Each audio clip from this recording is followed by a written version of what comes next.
1929 Edwin Hubble उन्होंने एक खोज की जिसके अनुसार उन्होंने यह घोषणा की कि यह पूरा ब्रह्मांड फैल रहा है और उसके साथ साथ यहाँ की गैलेक्सीज भी एक दूसरे से दूर होती जा रही हैं। एडविन हबल ने यह नोटिस किया कि अदर प्लैनेट्स और स्टार्स से आने वाली लाइट्स फ्रीक्वेंसीज कम होती जा रही हैं। इस बात से उन्होंने यह निष्कर्ष निकाला कि यह सारी गैलेक्सीज एक दूसरे से दूर होती जा रही हैं।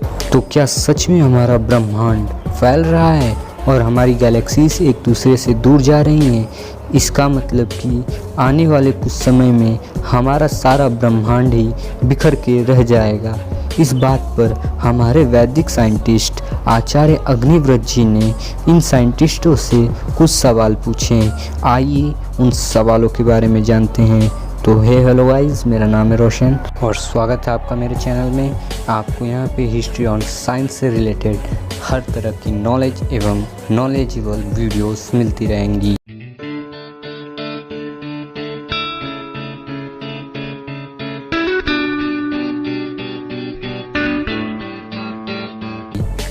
तो फ्रेंड्स, आइए पहले यह जान लेते हैं कि एडविन हबल ने यह निष्कर्ष आखिर निकाला कैसे और उन्होंने यह क्यों मान लिया कि हमारी यह सारा ब्रह्मांड फैल रहा है और उसके साथ साथ हमारी सारी गैलेक्सीज भी फैल रही हैं। तो चलिए पहले इसके बारे में जानते हैं। एडविन हबल ने एक रिसर्च में यह देखा कि अलग अलग गैलेक्सीज से आने वाली प्रकाश की तीव्रता कम होती जा रही है। तो उन्होंने डबल इफ़ेक्ट के कारण यह मान लिया कि यह सारा ब्रह्मांड एक दूसरे से दूर जा रहा है और इसके साथ गैलेक्सीज भी एक दूसरे से दूर जा रही हैं, जिससे निष्कर्ष निकला कि एक समय हमारा यह ब्रह्मांड एक ही बिंदु में समाया हुआ था, जिससे जन्म हुआ बिग बैंग थ्योरी का।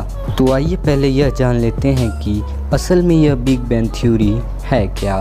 तो फ्रेंड्स, बिग बैंग थ्योरी के अनुसार यह बताया जाता है कि पहले यह पूरा ब्रह्मांड एक बिंदु में समाया हुआ था, जिसमें एक बहुत बड़ा विस्फोट हुआ, जो विस्फोट डार्क एनर्जी के कारण हुआ, जिसकी वजह से उस बिंदु में से सभी मटेरियल्स इधर उधर बिखर गए और यह मैटर्स एक्सपेंड होने लगे और यह मैटर लाइट से लगभग 10⁻28 मीटर पर सेकेंड की तेज़ी से हो रहे थे। तो यहाँ पर एक सवाल उठता है कि आइंस्टाइन की रिलेटिविटी थ्योरी के अनुसार कोई भी वस्तु लाइट से तेज़ ट्रैवल नहीं कर सकती, तो फिर यह मैटर्स लाइट से भी इतनी तेज़ ट्रैवल कैसे कर रहे थे। तो इसके जवाब में साइंटिस्ट्स ने यह कहा कि बिग बैंग के समय इतनी तेज़ी से स्पेस फैल रहा था, ना कि मैटर्स, और स्पेस कितनी भी तेज़ी से ट्रैवल कर सकता है, तो उसके साथ साथ मैटर भी फैलने लगे।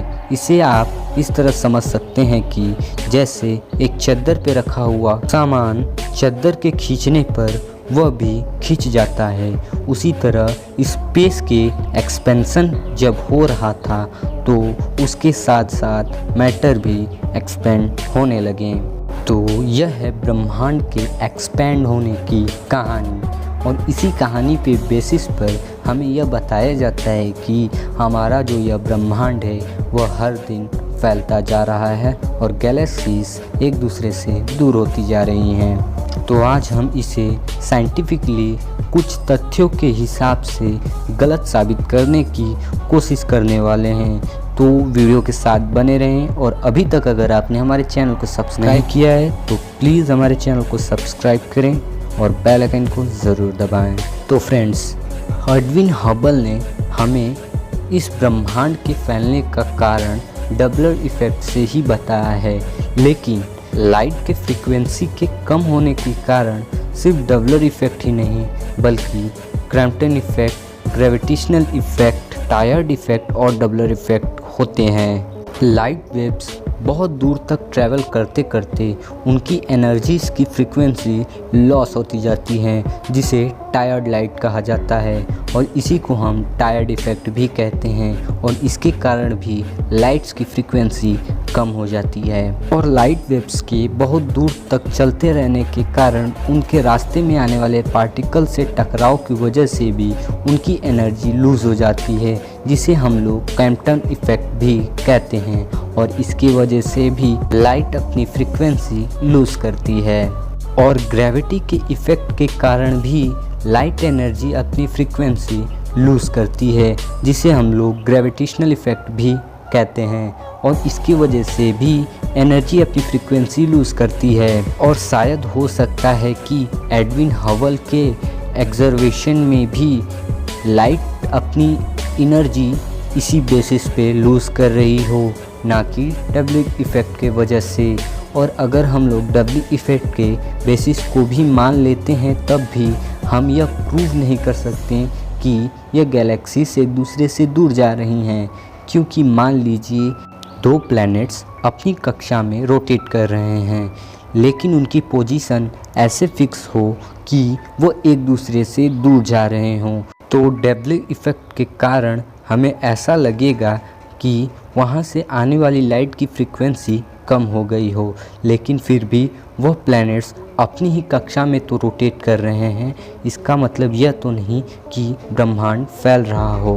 तो हमें बताया गया कि बिग बैंग के एक्सप्लोज़न के बाद यह पूरा ब्रह्मांड फैल रहा है और उसी के साथ साथ हमारे गैलेक्सीज भी फैल रहे हैं। और जिस स्पेस के कारण यह गैलेक्सीज एक दूसरे से दूर जा रहे हैं, वह स्पेस इन गैलेक्सीज के अंदर भी तो है, वही स्पेस प्लैनेट्स के अंदर, वही स्पेस एटम्स के अंदर भी हैं। तो यहाँ पर एक सवाल उठेगा कि जिस स्पेस के कारण यह गैलेक्सीज फैल रही हैं, वही स्पेस तो प्लैनेट्स के अंदर भी है, वही स्पेस इन गैलेक्सीज के अंदर भी है, और वही स्पेस एक प्लैनेट के अंदर सभी एटम्स के अंदर भी है।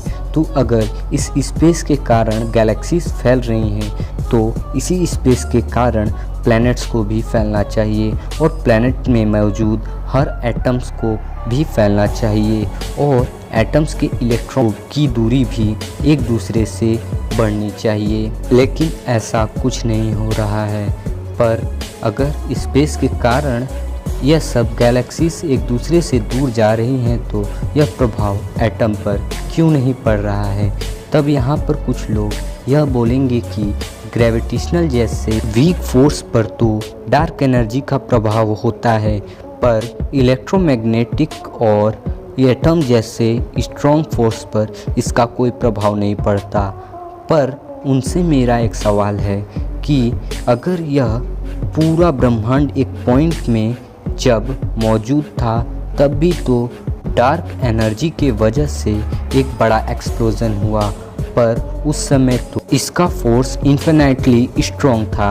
अगर डार्क एनर्जी इतनी इन्फिनिटली स्ट्रॉन्ग फोर्स पर रिएक्ट कर सकती है, तो एटम और इलेक्ट्रोमैग्नेटिक उसके सामने कुछ नहीं है। और तब से लेके अब तक डार्क एनर्जी की फ्रीक्वेंसी भी बढ़ी है। और यह सारे सवाल हमारे वैदिक ऋषि अग्निव्रत नैष्टिक जी ने उठाए हैं, और जब उन्होंने इन सवालों को इस दुनिया के साइंटिस्ट के सामने रखा, तब उनके पास उनके इस सवाल का कोई जवाब नहीं था। तो अगर आज के बाद आपसे कोई यह बोले कि हमारा ब्रह्मांड पूरी तरह से फैल रहा है, तो उसे यह वीडियो ज़रूर दिखाएं और ये सवाल उनसे भी ज़रूर पूछें।